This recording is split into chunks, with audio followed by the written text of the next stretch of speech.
కేటీఆర్ ఇప్పుడు మాజీ మంత్రి, ఇంతకుముందు ఆయన మంత్రిగా ఉన్నటువంటి సందర్భంలో ఎవరన్నా ఆయన్ని దాంట్లో ట్యాగ్ చేస్తూ ట్వీట్ చేస్తే వెంటనే ఆయన స్పందించేవాళ్ళు, కొన్ని చర్యలు తీసుకునేవాళ్ళు.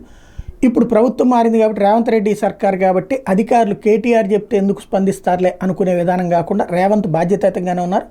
కేటీఆర్ ఏదైనా అంశాన్ని హైలైట్ చేస్తే వెంటనే దాని మీద అధికారులు స్పందిస్తున్నారు. నిన్నగాక మొన్న కేటీఆర్ రైజ్ చేసినటువంటి అంశం ఏదైతే అక్కడ ఎదురవుతున్నటువంటి ఒక ఇబ్బందిని గురించి రైజ్ చేయడం, వెంటనే అధికారులు స్పందించి యాక్షన్ తీసుకున్నటువంటి చూసాం. ఇప్పుడు తాజాగా మళ్ళీ జీడిమెట్ల పోలీస్ స్టేషన్ పరిధిలో ట్రాఫిక్ పోలీసులు లారీ డ్రైవర్ని బండబూతులు తిడుతూ కొట్టిన వీడియో మీద డీజీపీని ప్రశ్నిస్తూ టీఆర్ఎస్ నేత కేటీఆర్ ట్వీట్ చేశారు.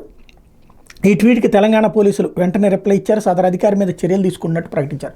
మొన్న అట్లాంటిదే అడగగానే చర్యలు తీసుకున్నట్టు ప్రకటించారు. అంటే కేటీఆర్ అడిగినటువంటి వాటిని పోలీసులు నువ్వెవరులే అన్నట్టు లేరు. అట్లాగే ప్రభుత్వం కూడా ఆయన అన్నారు కాబట్టి మనం కాపాడాలని ఏమీ లేదు, బాధ్యతాయుతంగానే ఉన్నది అక్కడ పోలీసు, ప్రతిపక్షం, అధికార పక్షం కూడా.